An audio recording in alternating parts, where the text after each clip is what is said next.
Hello دوستوں، کیسے آپ سب؟ امید کرتا ہوں خیریت سے ہوں گے۔ میں ایم علی آپ سبھی کا حیدری اسٹڈی پوائنٹ یوٹیوب چینل پہ خیر مقدم کرتا ہوں۔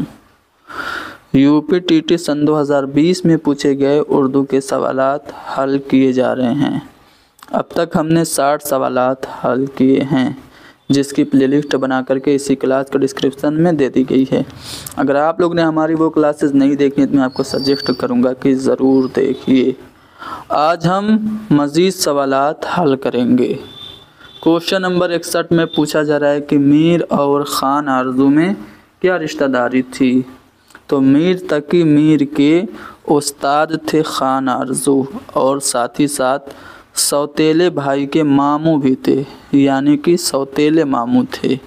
تو میر اور خان آرزو میں ماموں اور بھانجے کی رشتہ داری تھی۔ بات میر تقی میر کی ہو رہی ہے تو ان سے متعلق کچھ اہم باتیں جلدی سے ریوائز کر لیتے ہیں۔ میر تقی میر 1722 عیسوی میں اکبر آباد یعنی آگرہ میں پیدا ہوئے، اور 1810 عیسوی میں لکھنؤ میں ان کا انتقال ہوا، اور لکھنؤ میں ہی یہ مدفون ہیں۔ والد کا نام علی متقی تھا۔ سعادت امروہوی کے مشورے پر انہوں نے شاعری شروع کی تھی۔ انہوں نے بہت سارے کارنامے انجام دیے، اردو کے خدائے سخن کہلائے، ساتھ ہی ساتھ ان کو نا خدائے سخن، ریختہ گویان ہند کا استاد اعظم، شاعر بے دماغ، قنوتی شاعر اور فتنہ بے روزگار کہا جاتا ہے۔ فتنہ بے روزگار ان کو ان کے بھائی نے لقب دیا تھا، سوتیلے بھائی نے۔ اب یہاں پہ میر نے کل 7 دیوان لکھے، یہ ہم کو یاد رکھنا ہے۔ ان کے کل 7 دیوان ہیں، اردو میں 6 ہیں، 1 فارسی میں۔ اگر آپ سے پوچھے کہ میر تقی میر کے اردو میں کتنے دیوان ہیں تو آپ کا جواب ہوگا 6، فارسی میں 1۔ میر تقی میر کی جو نثری تصانیف ہیں ان میں نکات الشعراء ہے، 1752 عیسوی میں یہ لکھا گیا، فارسی زبان میں لکھا گیا۔ اردو شاعروں کا یہ پہلا تذکرہ ہے، اس میں 103 اردو شاعروں کا ذکر ہے۔ نکات الشعراء کے جواب میں میر محمد یار خاکسار نے معشوق چہل سالہ خود نام سے رسالہ لکھا تھا۔ میر تقی میر کی جو اگلی تصنیف ہے اس کا نام ہے ذکر میر، یہ بھی فارسی میں ہے۔ میر تقی میر کی یہ خود نوشت سوانح عمری ہے۔ اس کا اردو میں بھی ترجمہ ہوا ہے، کس نے کیا ہے؟ نثار احمد فاروقی نے کیا ہے۔ فیض میر یہ ایک مختصر سی فارسی زبان میں لکھی گئی تصنیف ہے، اپنے بیٹے فیض علی کی تعلیم کے لیے انہوں نے لکھا تھا۔ میر کے بارے میں کچھ خیالات ہیں، جیسے ان کو میر خمیر کہا کس نے؟ قائم چاند پوری نے۔ میر کو واسوخت کا موجد کس نے مانا؟ محمد حسین آزاد نے۔ میر اردو کے شیخ ساتھی ہیں، یہ بات رام بابو سکسینہ نے کہی۔